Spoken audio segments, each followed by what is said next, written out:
새벽 예배에 오신 의왕우리교회 성도님들을 주님의 이름으로 환영하고 축복합니다. 오늘은 2021년 1월 26일 누가복음 9장 1절에서 17절 말씀을 가지고 우리의 통치자는 누구입니까? 라는 제목으로 하나님 말씀을 나누겠습니다. 먼저 성경 봉독해 드리겠습니다. 예수께서 12제자를 불러 모으사 모든 귀신을 제어하며 병을 고치는 능력과 권위를 주시고 하나님의 나라를 전파하며 앓는 자를 고치게 하려고 내보내시며 이르시되 여행을 위하여 아무것도 가지지 말라. 지팡이나 배낭이나 양식이나 돈이나 두벌옷을 가지지 말며 어느 집에 들어가든지 거기서 머물러가 거기서 떠나라. 누구든지 너희를 영접하지 아니하거든 그 성에서 떠날 때에 너희 발에서 먼지를 떨어버려 그들에게 증거를 삼으라 하시니 제자들이 나가 각 마을에 두루다니며 곳곳에 복음을 전하며 병을 고치더라. 분봉왕 헤롯이 이 모든 일을 듣고 심히 당황하니 이는 어떤 사람은 요한이 죽은 자 가운데서 살아났다고 하며 어떤 사람은 엘리야가 나타났다고도 하며 어떤 사람은 옛 선지자 한 사람이 다시 살아났다고도 함이라. 헤롯이 이르되 요한은 내가 목을 베었거늘 이제 이런 일이 들리니 이 사람이 누군가 하며 그를 보고자 하더라. 사도들이 돌아와 자기들이 행한 모든 것을 예수께 여쭈니 데리시고 따로 벳세데라는 고을로 떠나가셨으나 우리가 알고 따라왔거늘 예수께서 그들을 영접하사 하나님 나라의 일을 말하시며 병 고칠 자들을 고치시더라. 아멘. 네, 얼마 전 안산의 모 교회에서 일어난 사건이 떠들썩했던 이야기가 있었습니다. 매스컴으로 통해 들은 이 교회 이야기는 정말 놀랍고 놀라울 정도로 충격적이었습니다. 이 교회의 리더는 젊은 청년들에게 성착취를 하고 공부방을 열어서 돈을 벌고 번 돈 모두를 교회에 헌금하라고 강요했습니다. 물론 이 교회는 사입이었고 이미 교단에서 박탈되었는데 버젓이 이러한 일을 계속적으로 하고 있었습니다. 이곳에 살던 청년들이 왜 그랬을까요? 그들은 어린 시절 갈 곳이 없었고 꿈도 없는데 모르는 사람이 와서 자신들에게 헛된 꿈과 그리고 잘못된 비전을 주고 이곳으로 끌어들여 말도 안 되는 일을 하게 했다고 했습니다. 왜 이러한 일들이 일어나게 되었는지 하나님 말씀을 통해서 나눠보겠습니다. 누가복음은 다른 복음서보다 하나님 나라에 대해서 많이 설명하고 있습니다. 하나님 나라의 관점을 강조하며 기록된 복음서이기도 합니다. 오늘도 예수님은 하나님 나라를 전하기 위해 12제자를 세우셨고 파송하고 계십니다. 예수님은 12제자를 불러 모으시고 모든 귀신을 제어하며 병을 고치는 능력과 그리고 권위, 이 권세를 주시고 하나님 나라를 전파하며 앓는 자를 고치게 하셨습니다. 12제자들은 예수님을 만나기 전 여러 직업을 가진 사람들이었습니다. 그래서 어떤 이는 세리였고 어떤 이는 어부, 혁명당원이기도 했습니다. 그리고 이 12명이 예수님께 제자로 부르심을 받고 하나님 안에 거하게 되었습니다. 예수님의 12제자가 하나님 안에 속하지 않았다면 이들은 여전히 어부와 세리와 자신의 직업으로 살다가 생을 마감했을 수도 있습니다. 앞에서 이야기 드린 안산 모 교회의 여러 청년들이 마지막 인터뷰에서 내가 그 사람들을 만나지 않았고 거기에 속하지 않았다면 내 인생의 시간을 헛되이 낭비하지 않았을 텐데 라며 많은 후회를 했습니다. 이 청년들이 잘 곳이 없고 빛이 많아서 이 곳을 나오는 것이 쉽지 않았다고 했습니다. 또한 거기에 세뇌된 여러 말들로 인해서 청년들을 꽁꽁 싸매어 아무것도 할 수 없는 사람으로 만들었습니다. 그러나 본문에 예수님께 속한 받은 제자들은 자신의 직업을 뒤로한 채 예수님께 부르심을 받고 따르기로 결단했습니다. 그들은 후회가 아니라 하나님의 영광의 길로 쓰임받게 되었습니다. 이어서 우리는 본문 3절을 한번 같이 보겠습니다. 예수님은 제자들에게 전도 여행을 시킬 때 아무것도 가지지 말라고 하고 지팡이나 그리고 주머니나 양식이나 돈이나 두벌옷도 가지지 말라고 하셨습니다. 그리고 이어서 어느 집에 들어가든지 거기서 유하다가 그리고 거기서 떠나기를 말씀하셨습니다.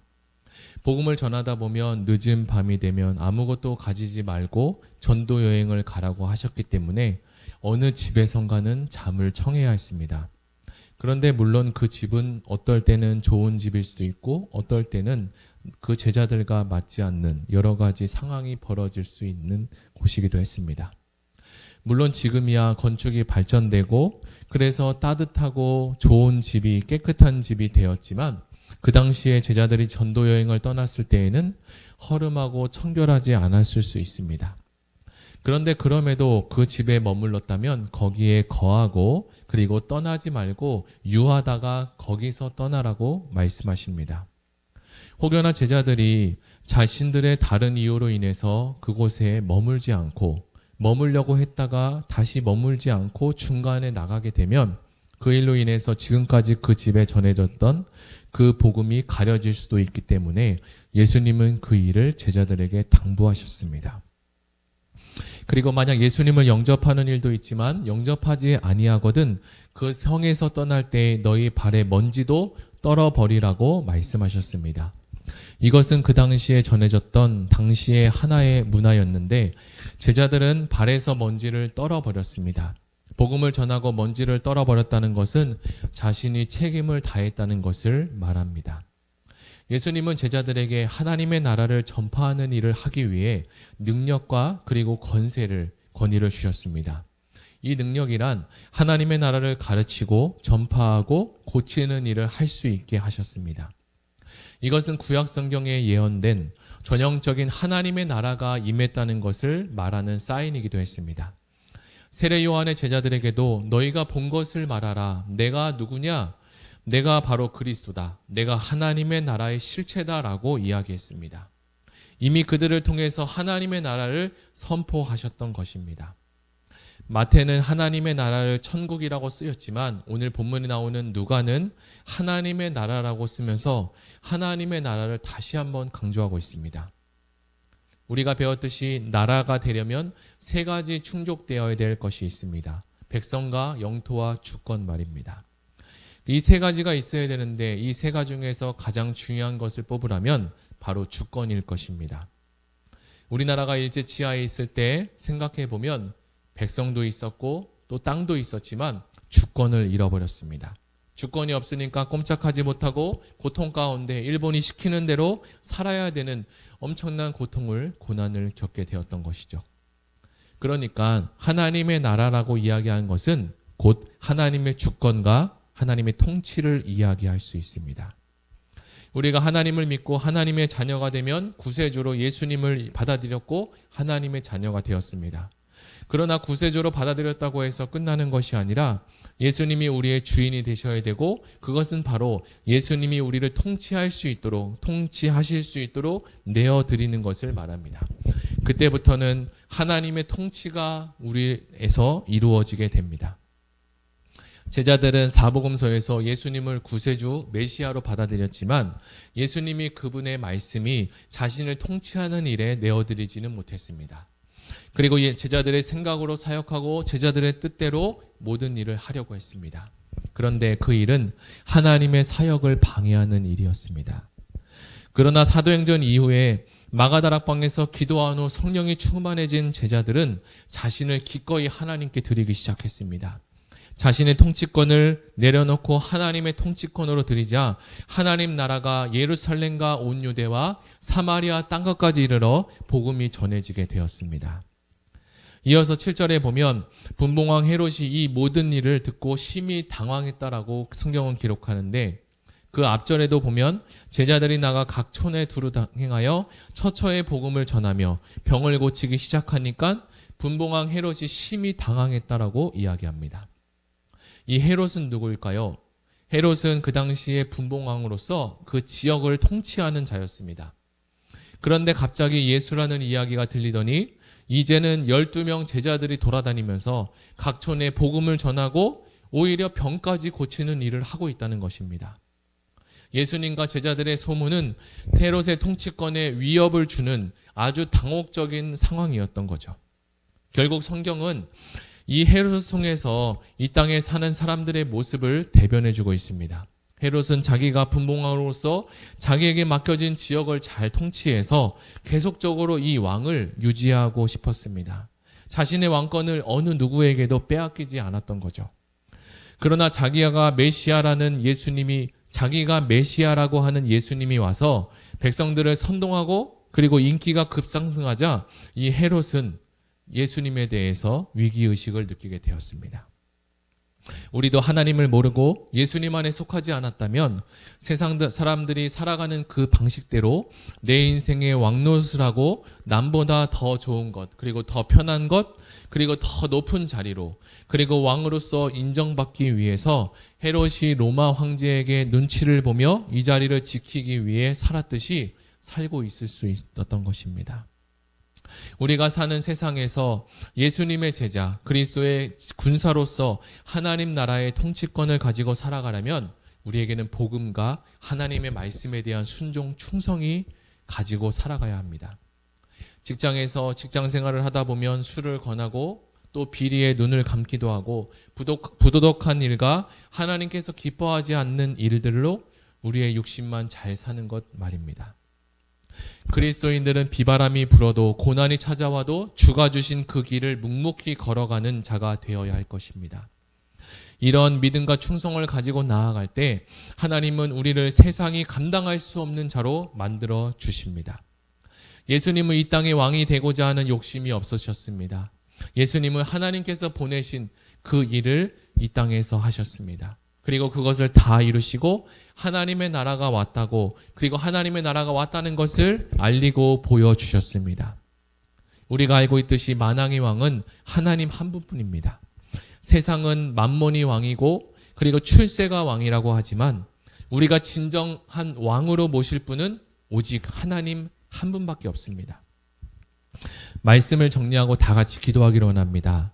분봉한 헤롯은 자신에게 맡겨진 자리가 그리고 영토를 지키기 위해서 로마 황제에게 잘 보이려고 했고 백성들에게 자신의 인기를 얻으려고 많은 노력을 했습니다. 우리도 예수님을 만나지 못했다면 세상 부귀 영화를 그리워하고 부러워하며 살고 있을 것입니다. 하나님, 내 안에 하나님보다 다른 것을 왕으로 생각하고 바라는 것이 있다면 하나님 저에게 깨닫게 해주시고 하나님만이 우리의 진정한 왕이 되게 하시고 하나님의 나라 그리고 하나님의 통치가 우리 안에 이루어지는 한 해가 되도록, 그리고 그 말씀이 우리에게 순종과 충성이 될 수 있도록 하나님 우리와 함께하여 주시옵소서. 우리 이 시간 들은 말씀을 생각하며 다 같이 기도하고 개인 기도하시겠습니다. 이 시간 다 같이 말씀을 생각하며 기도하시겠습니다. 하나님 아버지 감사합니다. 하나님, 우리가 사는 세상 가운데 우리 속에는 아직도 세상을 향한 욕심과 그리고 잘되고 편하고 또 잘 사는 삶을 동경하고 이 오늘 본문에 나왔던 이 분봉왕 헤롯처럼 살고 있는 것은 아닐까 생각합니다. 우리의 목적과 우리의 인생에 살아가는 목표가 과연 무엇인지 생각하게 하시고 헤롯 왕이 보았던 생각했던 인생의 목표가 아니라 예수 그리스도가 보여주신 만왕의 왕 하나님을, 그리고 하나님께서 원하시는 하나님의 나라, 하나님의 주권, 하나님의 통치가 이루어지는 것을 원하는 그 사역을 예수님은 평생 동안 담당하시고 그 일을 하시고 그리고 하나님의 나라에 대해서 보여주셨습니다.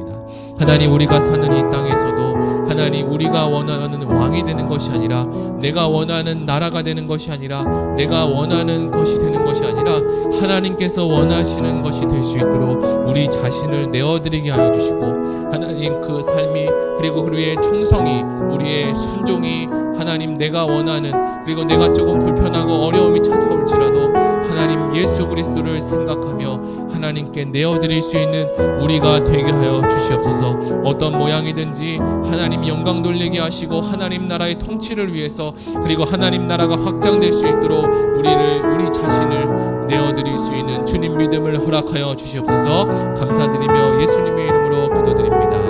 아멘. 우리 이 시간 들은 말씀을 생각하며 기도하시고 또 개인 기도하시겠습니다.